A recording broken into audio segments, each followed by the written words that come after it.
Excellente fin d'après-midi à toutes et à tous. Bienvenue sur Maritima pour votre petit moment à vous avec l'Olympique de Marseille et accessoirement avec l'équipe du bar des supporters. Et jusqu'à la fin de la semaine, on sera les trois liés comme les doigts de la main. Eh oui, la main à la poche, la main à la patte, on verra. Avec Steph Martins, comment ça va mon Steph? Ça va très bien les amis. Jaco est parmi nous, mon Jaco, pas trop froid? Non, impeccable, la belle chemise d'hiver, ça ira. Avant de commencer, juste un petit débat qui nous a un petit peu illuminé notre soirée. Alors, est-ce qu'on dit main à la patte, main à la poche, main dans le sac? Je sais pas. Oui, si tu parles de financier, on dit main à la poche. Si tu parles d'investissement, de dépassement de soi pour bosser énormément et dans le bon sens, tu peux dire il a mis la main à la patte. Jacques Capello, votre verdict final. Donc, est-ce qu'il y a eu une faute ou pas faute? Ah non, moi je pense que quand tu parles de financier, tu dis oui, effectivement, il a mis la main à la poche. Après, quand tu aides les gens, tu mets la main à la patte. Le mec, il a participé à faire une maison. Il a monté les meubles, il a mis la main à la patte, il nous a aidés. Voilà, on va dire, un, il est financier, et l'autre, il est manuel. Voilà, pour ceux qui n'ont pas compris, il faudra regarder de nouveau l'émission d'hier. Ça passe, ne vous inquiétez pas. C'était par rapport à Franck McCourt. Et ça reste mon frérot, et on jouera en boule ensemble, et on fera le barbecue ensemble. Et bien, tranquille, voilà. Messieurs, pour démarrer cette émission plus sérieusement, on va parler du prix Orange Maritima pour cette année 2025. Il a été décerné samedi soir en zone mixte après le match à Neil Maupé, donc qui remporte le prix. Alors c'est un prix qui est décerné par les journalistes. Il y a eu 29 votants à travers une bonne quinzaine de médias qui suivent l'OM à longueur de saison. Et donc Neil Maupé devance Léo Balerdi et Adrien Rabiot. Neil Maupé, tu as quand même l'image de quelqu'un, toi qui n'es pas directement dans la presse, mais qui est quelqu'un qui est un bon client pour la presse. Ah oui, un excellent client. Quand on voit les punchlines qu'il envoie à la sortie des matchs, dans le vestiaire et tout, bien entendu, et je pense que vous vous êtes régalé à l'entendre. Donc oui, pour moi, c'est tout à fait logique. Il a même dit, je crois, pendant l'interview qu'on fait, il dit j'ai été meilleur. Ah, ça veut dire que je suis meilleur avec la bouche qu'avec mes pieds. Il n'a pas eu le ballon d'or. Hein. Déjà, rien que ça, tu vois, déjà, c'est important. C'est-à-dire que ce mec-là, il a de l'humour. Eh oui. Et un humour bien placé. C'est aussi ça. Et dans un vestiaire, un mec comme ça. C'est important. C'est important. C'est-à-dire que tu vois, j'ai un prix pour une fois. Mais je l'ai gagné avec la bouche plutôt qu'avec les pieds. Mais voilà. Mais il était content et il était fier. Parce que quelquefois, dans des moments difficiles, car on se rappelle qu'il y a certaines personnes qui se dérobent un petit peu, que vous attendez régulièrement en zone mixte, et on attend des explications. Eh bien, il y a des gens qui ont quand même la délicatesse de venir devant les journalistes et d'assumer. Et d'assumer la réalité. Donc, je trouve que il est mérité, si vous l'avez voté. Je trouve que on a aussi Balerdi, on a eu aussi Geoffrey Kondogbia, qui a assumé à plusieurs reprises. Donc c'est un vote, s'il est mérité, tant mieux, félicitations à lui. Alors Kondogbia n'a pas eu le moindre vote. Rongier en a eu quelques-uns aussi. Mais le podium, il est logique. Il est logique, comme tu disais, parce que l'autodérision aussi, il en a énormément, et de l'humour. Et je pense que c'est ça qui a fait qu'il est arrivé en tête. Et après, ça se joue entre Rabiot et Balerdi. Mais Rabiot a beaucoup plus assumé dans les moments difficiles, je pense. Il a souvent pris la parole. Donc le podium est logique. Allez, on va se lancer dans le bilan de la saison et ce soir, j'ai décidé de mettre à l'honneur les défenseurs. Il va y avoir du débat là. Ou des fois défenseurs, ça dépend, parce que je sais que c'est déjà c'est un secteur de jeu qui a été un peu en difficulté de manière récurrente tout au long de la saison. Je me souviens des bars des supporters dans nos anciens locaux où Steph disait mais je comprends pas comment on n'a pas réussi à monter une défense digne de ce nom, on n'a pas le pendant de Balerdi. Il y avait aussi l'espoir fou au mois d'août d'avoir pourquoi pas le retour d'Mbemba qui n'a jamais eu lieu et qu'il n'y avait aucune raison qu'il ait lieu. On va commencer, les amis, avec Amir Murillo. Allez, je vous écoute sur la saison du Panaméen. Très très bonne saison. Voilà, où il a su répondre présent, toujours entre 6 et 7 sur 10. Un très très bon professionnel aussi dans son attitude. On ne le voit jamais marronner, jamais rechigner aux efforts, pas un mot plus haut que l'autre, toujours au service du collectif. Maintenant, si tu veux franchir des paliers, l'abord dans un groupe volontiers, titulaire pour essayer d'aller gagner des titres et performer en Ligue des Champions, je trouve que la marche elle est un peu haute. Jaco, Amir Mouriou, il part de loin par rapport à son arrivée à l'OM. On ne reviendra pas sur toutes les déclarations qui sont arrivées de Belgique, pays fantastique, mais qui a peut-être des gens qui avaient des choses à reprocher à Mouriou, à Anderlecht. Là, mis à part le fait qu'il ne parle pas français, honnêtement, il n'y a pas grand-chose à lui reprocher. Alors, exactement. Moi, je ne suis pas d'accord avec Sef sur le fait sur la saison prochaine. C'est un joueur que je garderai. Et il n'a pas dit que. Dans le groupe, je finis. Et je le mets titulaire. Et je vais t'expliquer pourquoi. Parce que si tu dois acheter un joueur de sa valeur, ça va te coûter déjà de l'argent et tu n'es pas sûr qu'il soit aussi bon que ce qu'il a été lui. D'accord ? Il a été dans un système, il s'est adapté. Aujourd'hui, les priorités d'Olympique de Marseille, ce n'est pas ce poste-là. Je pense que de l'autre côté, il y a plus besoin d'un latéral gauche que ce que tu vas avoir besoin d'un latéral droit. Moi, c'est un garçon qui est déjà dans le groupe. On parle souvent de l'ossature. On a parlé de Rouli, on a parlé de Rabiot, on a parlé de Greenwood, on a parlé de Damien Gouiri, ces joueurs-là qui sont indispensables. Moi, ce joueur-là, je le garde. Je le garde et je le mets à droite. Combien de joueurs ont été à l'Olympique de Marseille ? Quand il est arrivé Jonathan Klaus, tout le monde avait monts et merveilles, Jonathan Klaus. Qu'est-ce qu'il a fait, Klaus ? Qu'est-ce qu'il a fait ? Première saison, il y a eu du bon. Mais Mouriou, ça fait déjà 2 ans qu'il est là, les gars. Et il est en train de nous convaincre. C'est aussi ça, la gestion d'un groupe. Tu le fais sortir de ce mec-là. Quelles explications tu vas lui donner ? Donc aujourd'hui, personnellement, évidemment qu'il y a des joueurs meilleurs que lui. Oui, mais parce qu'en face, il a Lirola en face. Non, mais c'est pas ma priorité. Voilà, je pense que l'Olympique de Marseille a quand même des priorités plus importantes qu'un latéral droit. Alors, une des priorités peut-être plus importantes, mais on en a beaucoup parlé hier, donc on sera court, c'est Quentin Merlin. Quentin Merlin à gauche, saison moyenne, parce qu'avec des hauts, mais des bas. C'est ça, un très très bon début de saison, comme on en a parlé hier, où sincèrement, il a explosé. Et on pensait qu'il allait faire une saison exceptionnelle. Et cette blessure avec l'équipe de France Espoir, je pense que ça lui a mis vraiment un coup dur. Et il a eu beaucoup de mal à remonter la pente. Après, il y a eu une période où il a un peu rehaussé son niveau. Et sur la fin de saison aussi, c'était un peu mitigé. Donc ouais, saison très moyenne de Quentin Merlin. Est-ce que c'est un jeune espoir qui a beaucoup de talent ? Oui. Est-ce qu'il va réussir à performer et à vraiment réellement hausser son niveau, notamment l'année prochaine avec la plus grande des compétitions? Je sais pas. Donc oui, la défense, de toute façon, c'est un gros chantier. Je sais que tu es dur parce que tu avais nourri beaucoup d'espoir sur Quentin Merlin. Est-ce que tu es, en toute humilité, dans l'esprit de lui laisser encore une saison ? Je suis mitigé parce que dans son investissement et dans sa gestion humaine, de performer, je le vois pas un mec qui veut aller travailler un besogneux, tu vois. Je le vois. Travaille, hein. Oui, il travaille beaucoup. Il veut se faire mal, quoi. Si tu veux, voilà, je pense que moi je suis pas à l'entraînement, Karim, et donc c'est difficile de juger. Quand je suis à l'entraînement, tu juges que les performances sur les matchs, en gros. Si tu es à l'entraînement, peut-être que j'aurais peut-être notre attitude en disant bon, il bosse beaucoup, effectivement, il n'y arrive pas. Mais là, aujourd'hui, si tu tires un bilan de ce que l'on a vu dans les matchs, c'est insuffisant totalement. Dans l'implication, dans les distances de marquage, on l'a dit à plusieurs reprises. Moi, c'est un garçon qui me déçoit. Attention, les gars, il faut mesurer les propos que l'on dit. Il n'est pas mauvais. On sait que c'est un joueur qui est capable de mieux faire, de faire beaucoup plus que ça. Je trouve qu'il était meilleur à Nantes que ce qu'il a été à l'OM. On continue avec celui qui est vraiment, pour moi, le concurrent direct pour la place de latéral gauche et ou de piston gauche, c'est Ulysse Garcia. Ulysse Garcia qui a vécu une saison exceptionnelle dans tous les sens du terme. Il a quand même démarré dans le loft. Après, il a été réintégré. Il fait quelques minutes contre Nice. Il rentre contre Lyon. Il marque un but exceptionnel. Après, il a un peu plus de temps de jeu.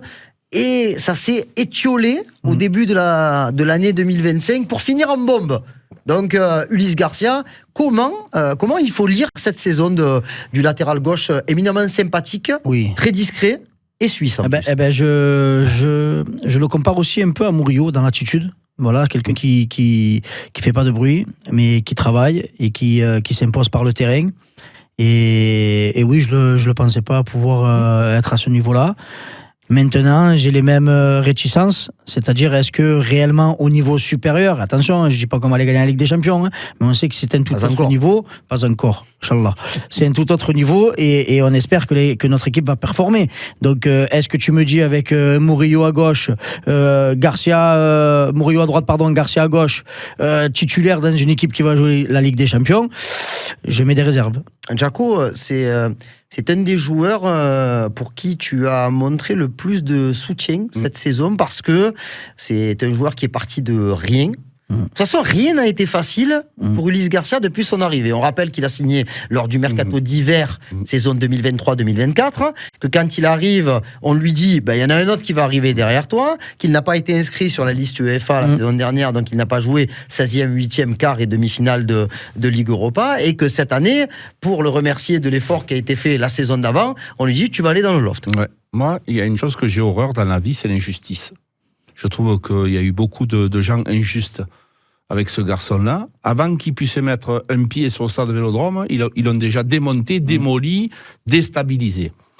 Et donc, c'est très difficile de montrer le bout de son nez. Et à force de travail, à force d'implication, il a montré de belles choses. Et on le dit régulièrement. Mon chéri, quand tu veux construire une équipe de Champions League, capable d'être dans le dernier carré, est-ce qu'on pense qu'on va y arriver la saison prochaine ? Non. La réponse, elle est non. Il va falloir du temps, il va falloir des paliers. Donc, c'est un joueur que je garde dans mon groupe pour pouvoir grandir, pour pouvoir me dépanner en championnat, parce que c'est un véritable soldat. Voilà. Et donc, encore une fois, ce garçon-là, je lui dis bravo et merci. Parce que tout le monde vous a tiré à boulet rouge dans la tête. C'était incroyable de sortir indemne de ça. Mais Karim, on a entendu des choses, mais tu te rappelles, mais des débats sur le mec, mais honteux. Ils ont été, les médias nationaux, abominables sur ce garçon. Donc, nous, on l'a toujours soutenu parce que on trouvait ça injuste, mais en plus, il a été performant. À quel moment il a été ridicule dans un match ?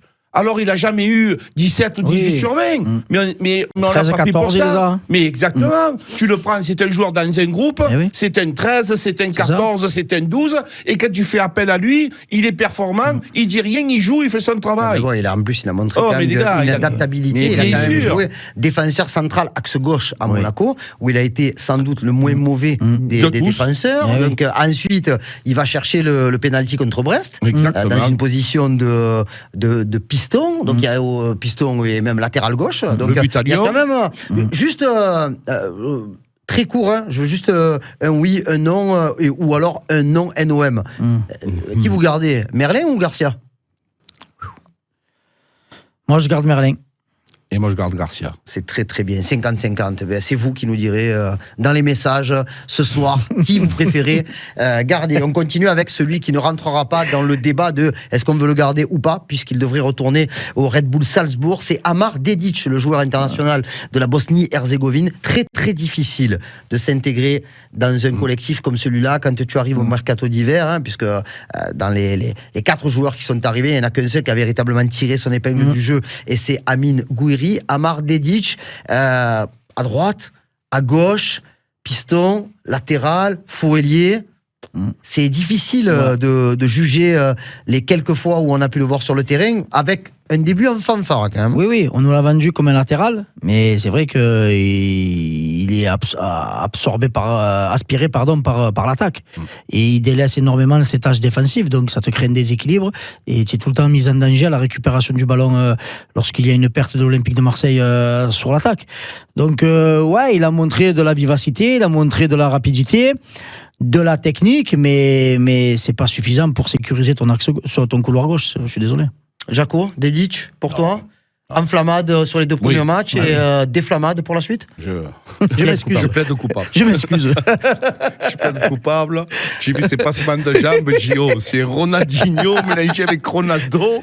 Oh, d'où il nous l'a sorti celui-là? Et au bout de 2 matchs, je me suis dit, oh, les pinceaux, c'est des pinceaux, mais pour peindre les portes. Hein. C'est incroyable. Il s'est emmêlé les pinceaux complètement. Donc, tu vois, c'est difficile des fois de juger un joueur sur un match. Les autres matchs, j'ai été impressionné parce que il s'est vraiment mis à l'envers. Donc c'est pas un joueur que je garderai, non, pas du tout. Et je crois que l'OM ne le gardera pas. On continue avec un joueur qui était vraiment pas attendu cette saison au niveau du nombre de matchs auxquels il a participé et peut-être à un moment donné aussi à un niveau qu'il a pu atteindre. Mesdames, messieurs, je vous demande d'accueillir Derek Cornelius. Mitigé, pareil, mitigé. Oui, il y a eu du bon, il y a eu du moins bon aussi. Au niveau technique, c'est compliqué. Au niveau rapidité, c'est compliqué. Après, je rejoins Jaco, quand il avait besoin d'impact physique, oui, il répondait présent.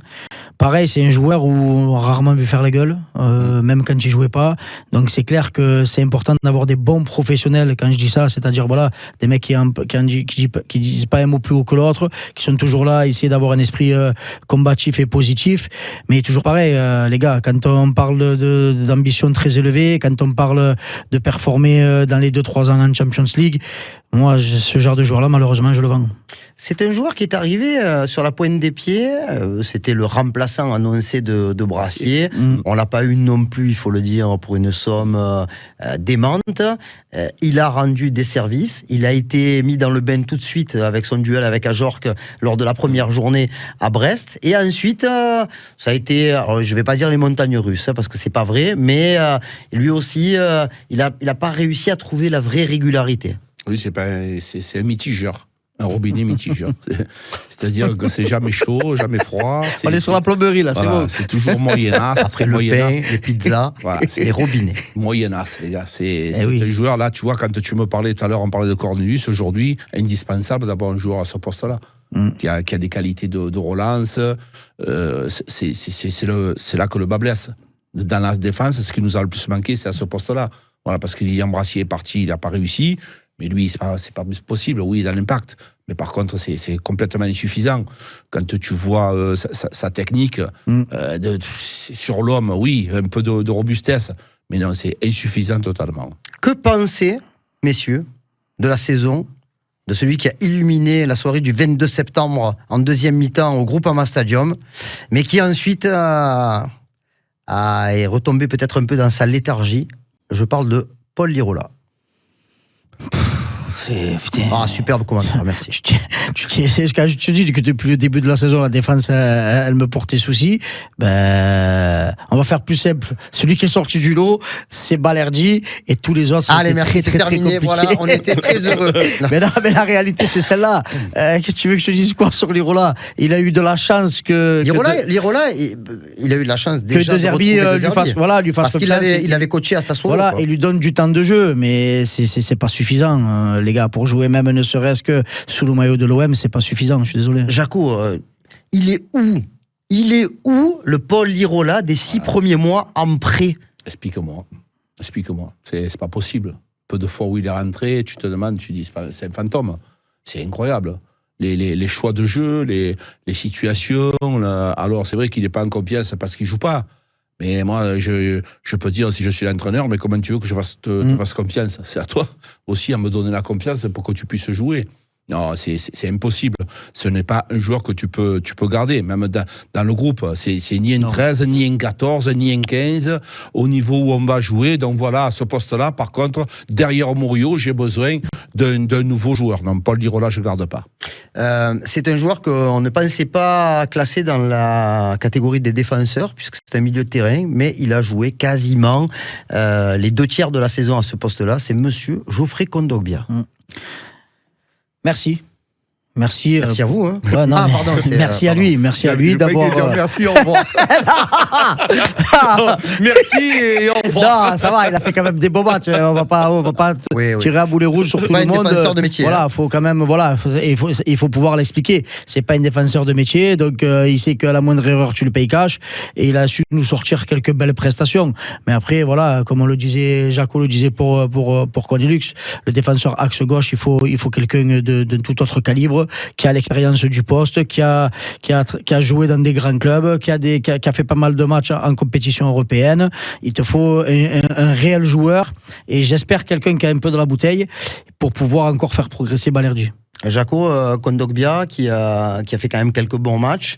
Après, il avait fait un bon petit début de saison au milieu de terrain aussi, mais après, avec le monde qu'il y a au milieu de terrain, c'est quand même assez compliqué. Est-ce que, avec ses blessures récurrentes, il est en capacité d'enchaîner les matchs au milieu de terrain? Je ne sais rien, mais bon, au poste de défenseur, ça a fait la maille de temps en temps. Et de temps en temps, ça a été un petit peu compliqué, notamment par rapport à la vitesse. Voilà, bien sûr, si on analyse la saison, merci beaucoup, parce que c'était pas évident de se repositionner, pas de problème. Par contre, sur un nouveau challenge pour la saison prochaine, moi je ne garde pas, parce que d'abord, c'est un joueur du milieu de terrain. Au milieu de terrain, normalement, il y a beaucoup de monde, de qualité. Et au poste de défenseur central, ça ne suffira pas du tout par son manque de vitesse. Et ça, ce qui on a payé très cher avec la défense à 3. Même avec une défense à 4, je le trouve emprunté. C'est pas son véritable poste. Encore une fois, c'est à cause de Brassier qu'on en est là. Parce que Brassier, lui, Kondogbia, il y avait Brassier, il y avait Cornelius, et peut-être Kondogbia qui pouvait dépanner à ce poste-là. Donc lui, il s'est retrouvé à ce poste-là pratiquement titulaire à plusieurs reprises, alors que ce n'est pas le sien. Mais pour la saison prochaine, Geoffrey ne fait plus partie de ma liste. Allez, on termine par le meilleur défenseur de l'effectif, le capitaine, Léo Balerdi. On en a beaucoup parlé tout au long de la saison, mais bon, voilà, lui aussi, tu dis merci ? Un grand merci, chapeau. Moi, le premier au départ, je disais, est-ce que le brassard ne va pas lui porter plus de tort que le reste, et sincèrement, il a su relever le challenge, et il a su se montrer un capitaine, par des fois les calmer, par l'agnac, par la grinta, par porter le groupe. Sincèrement, défensivement, il n'y a rien à dire. Il a atteint un niveau qui est tout simplement exceptionnel. Mais comme je me répète, j'espère qu'on va lui trouver un défenseur central gauche de métier, parce que je pense qu'il a encore 1 ou 2 marges de progression, et il peut devenir encore plus grand. Jaco, Léo Balerdi, Léo Balerdi. Voilà, parce qu'on peut l'appeler Balerdi quand même. Ah ben tu peux. C'est la famille, hein. Les langues de vipère. Les langues. Il est chaud. Comme Grillo, il va dire, ne lui demandez pas de défendre Balerdi, laissez-le attaquer. Pardon, c'est pas pareil. Les langues de vipère, j'en ai entendu, mais il est pas bon, et il est ceci, il est cela, il est mauvais, aucun potentiel. Mais le potentiel, il a aujourd'hui, il est en équipe nationale d'Argentine, très très bon joueur, je le garde. Effectivement, j'ai fait même une statue, si tu veux savoir. Il va loin, ça y est. Il va loin, le Jacobail, le sculpteur de Maritima. Voilà, donc, c'était une émission bilan. Demain, on fera les milieux de terrain. Voilà. Et si on a un peu de temps, on fera aussi un peu les gardiens de but. Parce que bon, les milieux, il y en a un peu moins quand tu regardes. Merci beaucoup, messieurs, pour votre joie, votre bonne humeur, votre bienveillance. Vous êtes mes prix orange à moi. C'est fantastique. J'oublie pas les autres. Et tu es notre ballon d'or. Tu es notre ballon d'or. On a gagné, mais on n'est que 2. C'est déjà pas mal. Hein. Et on a été beaucoup à voter, Karim et Atta. Donc c'est déjà très bien. Une bonne soirée à toutes et à tous. Et rendez-vous demain pour le dernier BDS de cette semaine. Il en restera encore une de semaine. Bonne soirée à toutes et à tous.